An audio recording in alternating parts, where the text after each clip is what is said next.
All right, quick life update. I became a dad about 6 months ago. And as anyone with kids would mention, your world gets flipped upside down. Your workflow gets flipped upside down. And I think I can't be camping out in the office 12 hours straight, knocking out edits. I need to be present. I need to be flexible for my daughter. And every day is a learning experience. But the work doesn't stop. If anything, time-sensitive projects get even more critical with the less amount of time I have in my hands to deliver them. Now, for the past 3 years, this has been my workhorse, the Mac Studio with the M2 Ultra chip. And it's been a game changer for my workflow. It handles everything that I throw at it, including intense 4K timeline projects. If I'm dabbling into Blender, After Effects, this thing can just chew through those tasks, no problem. It's got 192 gigabytes of memory, which I don't think I've even utilized all of it, but yeah, it's a bit of an overkill setup, but it just gets the job done really well. It's reliable, and it's never really let me down. But here's the thing. It's stuck to my desk, and these days I need that power to move with me. Enter the M5 Max MacBook Pro. I did a review of this thing recently, and the performance absolutely blew my mind. It ran circles around some of the Windows laptops that I tested, like the Zephyrus G16, the Blade 16 with the RTX 5090 for my specific workflow. It's not a gaming laptop. It's not designed to be one, though it can still handle some of it, provided your apps work within the Apple ecosystem. But that got me thinking, what if I retire the Mac Studio entirely? Because before this thing even entered the arena, I used the Mac Studio to produce all the videos. And then if I'm on the go, this is what I traveled with, which is the M4 Pro MacBook Pro. And this is an incredible machine. You wouldn't need anything more than this. I can still handle all my 4K edits, no problem. Although if I do tend to add or go a little bit intense with my timeline or my edits, it still, struggles to keep up with those tasks. That's where I sort of switched my project to the Mac Studio to complete it, because the performance of the M2 Ultra is still god tier. So if I make the switch to the M5 Max MacBook Pro, that would essentially replace my M4 Pro MacBook Pro and my Mac Studio entirely, because now it's just a single machine powering my setup. And I could edit time-sensitive projects in my living room while my daughter is taking a nap, or I could take it to my home office and adapt to my home setup to complete a project. I'm just hoping that it could become a one-size-fits-all solution for my workflow. So here's what I'm going to be doing. I'll transfer all my content from the M4 Pro MacBook Pro to the M5 Max MacBook Pro. And if I have any leftover assets and plugins from the Mac Studio, I'll transfer it over. And I'm going to be pushing the M5 Max every day for the next couple of months, not just for pro workflows like editing videos, but also the lighter use cases where I need to take it to a cafe and see how the battery life actually holds up, because there's a lot of performance packed into this machine. And I really want to see how much that translates into real world use when I'm traveling. And also at the end of the day, can this actually replace a desktop workstation? All right, so first things first, getting this M5 Max MacBook Pro up and running. Out of the box, you get the 140 watt USB-C power adapter. I love the compact form factor. It's easier to travel with. I also appreciate the braided cable that matches the space black chassis. And you also get a polishing cloth for cleaning the nano texture display. I think we've run into a bit of a problem. So I was trying to reset the M5 Max MacBook Pro to transfer my stuff from the M4 Pro MacBook Pro. And I'm at the Activate Mac display of the setup, and it's asking me to connect to the Wi-Fi network, but the problem is I can't find the Wi-Fi icon on the menu bar. It's literally invisible. I mean, as you can see, it's just the battery sign, and I think that's your keyboard input, and that's about it. So I am trying to figure out how to fix this. Well, it turns out I'm not the only one going through this issue. It seems like people with the MacBook Air M5, the MacBook Pro M5 are encountering similar problems. I think this has to do with the new N1 chip with the M5 Pro M5 Max chips, because the N1 essentially encapsulates Wi-Fi 7, Bluetooth, and Threads protocol, so it could just be a software glitch. But yeah, there are some troubleshooting steps. One of them involves connecting the Mac to a router via a USB-C to Ethernet adapter, so I need to find that. But yeah, this is absolutely ridiculous. I wasn't expecting this from Apple. I looked everywhere for a USB-C to Ethernet adapter, couldn't find one, so I am going to resort to option or plan B, which is using an Android phone to enable the USB Ethernet tethering option and see if that works. You might be asking yourselves, well, doesn't the iPhone come with USB tethering? It does, but supposedly it won't work with this step. You definitely need something like an Android phone to be able to get this to work. So let's see if this actually works. USB-C, USB tethering. Wait, it actually worked. Mac is activated. Well, things didn't end up working the way that it should have because right now I'm stuck at the recovery assistant, still without the Wi-Fi icon, and I cannot install macOS Tahoe without Wi-Fi. It's absolutely ridiculous. This is actually a common issue with these new MacBook Pros. If you're trying to wipe the Mac and then reinstalling macOS, it's a problem. So I ended up finding a OWC Thunderbolt 4 dock. It has a Ethernet jack. So I just connected it to my router, and then I have an external power source for it. And then I'm basically connecting it over Thunderbolt. So I'm going to try and see if this works. Okay, we're getting somewhere here. It's loading. So we'll circle back. Well, after 30 minutes or so, we finally got to the setup page. The Wi-Fi icon is finally back. And once I logged in, the rest of the setup process was pretty straightforward. The new Mac automatically detects if there are any other Macs on your network and prompts you to migrate your data. But I chose to set this up as a brand new Mac instead of doing a full migration. The reason being, I wanted to avoid dragging over any apps or files I don't actually use because you can accumulate junk over time, and I figured this was the perfect opportunity to do a fresh start. So I backed up all of my critical data to an external drive and started fresh. While that was happening, I installed everything I actually needed, like DaVinci Resolve Studio, Adobe Photoshop, Adobe Lightroom, Adobe Media Encoder, After Effects, WhatsApp, Discord, Google Chrome, and a handful of other essentials. Then I transferred everything back from the external drive. And here's where the Thunderbolt 5 ports on the MacBook Pro comes into play. I had almost a terabyte of data to move over, and it took about 20 minutes. Now, mind you, I am using a USB 3.2 Gen 2 external SSD, so it's not quite Thunderbolt 5 speeds, but it gets a job done. So there we go. I'm putting aside the M4 Pro, and now the M5 Max is my primary machine. And well, they look and feel identical. Now, my home office needs a refresh. I've been using a Sony InZone monitor, which has been fine for gaming, but let's be real, I don't have time to game these days. More importantly, this thing has a couple of issues. It's not the most color accurate screen, and it doesn't get nearly bright enough when I've got natural light literally flooding in from the windows around me. So it was time for an upgrade, and Apple loaned me their Studio Display XDR. Now, I've been really excited to test this thing out. It comes with a built-in tilt and height adjustable stand.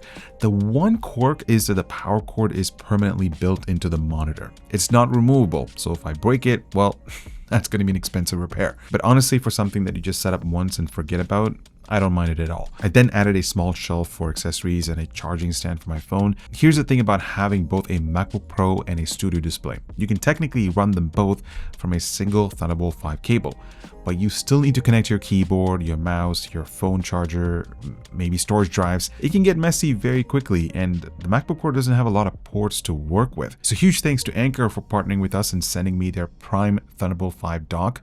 And this thing is exactly what I needed for a clean setup. And guys, I have to say, this dock is loaded with ports. On the back, you get 3 Thunderbolt 5 ports. There's USB 3.2 Gen 2 Type A ports, which is something that MacBook Pro lacks. You also get HDMI 2.1, DisplayPort 2.1, 2.5 gigabits per second Ethernet, a full-size SD card reader, and a micro SD card reader, and an audio jack. I mean, that's a lot of connectivity in a compact form factor. But here's the best part. This dock has Anker's built-in GAN power supply. So there's no external power brick sitting behind your monitor. There's just one cable from the wall to the dock, and it can support up to 140 watts of total output power to your MacBook Pro. And it works pretty well with the Studio Display XDR. So now my entire workspace runs from a single Thunderbolt 5 cable. The dock charges my MacBook Pro, it powers the Studio Display XDR, it gives me Ethernet, multiple USB ports for my keyboard, my mouse, and it's tucked right below my monitor shelf, so it blends in with my setup perfectly. But the real question is, can the M5 Max keep up with my workflow? Now, I use DaVinci Resolve Studio as my main entity for most of the videos that you see here on the channel. And so on the left-hand side, I have the M4 Pro MacBook Pro. And on the right-hand side, I have the M5 Max MacBook Pro. Visually, again, these laptops, they're pretty much identical. The only real difference you'll notice is the labeling on some of the keys are different, but other than that, it's pretty much the same chassis. I'll get to the export times later, but for now, I want to talk about the video editing performance, or the timeline performance in specific, with regards to these Macs. I think as a video editor myself, I find that really important. And after switching to the M5 Max MacBook Pro, honestly, I can't notice that much of a difference between the M4 Pro and the M5 Max MacBook Pro. The M4 Pro was already a great start. I had no issues playing back 4K footage at 30 frames per second with all my color grading clips and my texts and just throwing in a bunch of effects into my project, it was still able to handle it no problem. The M5 Max didn't really have any issues playing back the footage in real time. I was able to run 2 different projects. I ran a 12-minute project and a 25-minute project. I tried both of them, especially when it comes to scrubbing the timeline. I mean, both these laptops, both these Macs are just super fast and super smooth. Really had no issues jumping to a certain part of the timeline and having for the laptop to catch up to it. It just was super instant. The moment you click on it, it just starts playing back where you left off.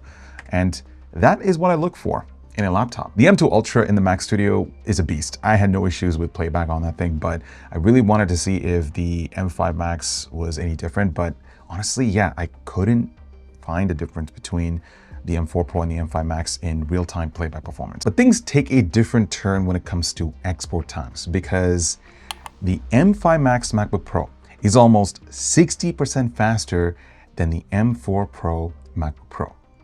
That is absolutely wild, guys. I mean, the numbers really do speak for themselves. The M2 Ultra in the Mac Studio is still the fastest, and I still think that the Mac Studio has its place in the market right now. And when Apple drops the M5 Ultra, hopefully later this year in the Mac Studio, that will set another benchmark that will be very hard to beat. But it's absolutely crazy to think that Apple was able to deliver a chip that delivers almost 90% of the performance that the M2 Ultra offers in a package that's also power efficient. The fact that I can take this to a cafe or an airport, render a quick video before I board the plane, I mean, to me, that just speaks volumes. That time difference that you just saw does add up over time, over years, because as I continue to work on more projects, I want to spend more time creating rather than waiting around. So to be able to see that difference in real time, it just blew my mind. Okay, it is June the 17th, a little over 2 months since I exclusively switched to the M5 Max MacBook Pro. And I can officially say this, guys, the Mac Studio is retired. I mean, this laptop has essentially become my central hub for everything, from writing out emails, doing the light productivity stuff, to creating thumbnails, editing videos for the channel, and also creating the After Effects templates, performance charts that you see for our laptop reviews. I mean, it handles everything without breaking a sweat. I actually took it to Computex this year and it performed exactly as I expected. Well, almost, because I did hit a few DaVinci Resolve crashes that left me hanging through the edit. But honestly, throughout that trip, I felt bad for Dimitri because he was editing on a Legion laptop that literally, and I'm not kidding, it literally crashed every time when he moved his cursor in the timeline. We really need to hook him up with a MacBook Pro. Now, one thing I discovered as I was traveling was the ability to use Sidecar. So usually I throw in my iPad in my bag to watch movies when I'm traveling, but it turns out that you can use it as a secondary monitor for the Mac. This is low-key an awesome feature for those who want to use their existing iPads as a secondary monitor with your Mac. It's something that I just wish I knew earlier. Now, I want to switch gears and talk about battery life, because in lighter workloads, it's noticeably more efficient than my M4 Pro. We even discovered that in our usual battery testing benchmark, but when you switch over to heavier workloads, it's right on par with the M4 Pro. So I'm not only getting 60% better performance than the M4 Pro, but I'm basically retaining that same level of power efficiency. You don't usually get both of them at the same time, but this is certainly a win. Now, on the hardware side, there's obviously nothing new about the M5 Max MacBook Pro. It's the same chassis as the previous generation MacBooks, but I do want to point out a couple of things. If you did opt for the nano texture display, just keep in mind that it is incredibly hard to keep that thing clean. You can't just use any microfiber cloth and a screen cleaner to wipe off smudges. Apple does include a $25 polishing cloth for that reason, but yeah, it gets the job done about 80%. The other thing I want to mention is that if you're taxing out your CPU and GPU, the M5 Max is noticeably louder than the M4 Pro. I would say it's almost double the output, or twice as loud as the M4 Pro. It's not a deal breaker, but I still just want to bring that up out there. Now, the Mac Studio in comparison is still dead silent under that same workload, and that makes sense because the thermal system in the studio is significantly more robust and it has way more room to breathe thanks to its larger chassis. But on a 16-inch laptop, it has thermal constraints that a desktop doesn't have to deal with. The M5 Max isn't for everyone, but you probably knew that. If you're mostly doing web browsing, email, maybe light creative work, maybe occasionally editing a video, you can save a lot of money and get the M5 MacBook Air or maybe even the M5 MacBook Pro or even go the other way around with the refurbished path and get the M4 Pro MacBook Pro or the M4 Max MacBook Pro, because those laptops are still very, very capable. At the end of the day, this thing is a tool that enables me to create things every day, and I'm going to be continuing to use it as my main workstation moving forward. And I'm glad that it was able to sort of bridge that gap in terms of bringing in this performance from the Mac Studio, but also the portability of a MacBook Pro. That about wraps up my experience with the M5 Max MacBook Pro. Thanks again for watching, and I will talk to you guys in the next one. And don't forget to spend responsibly.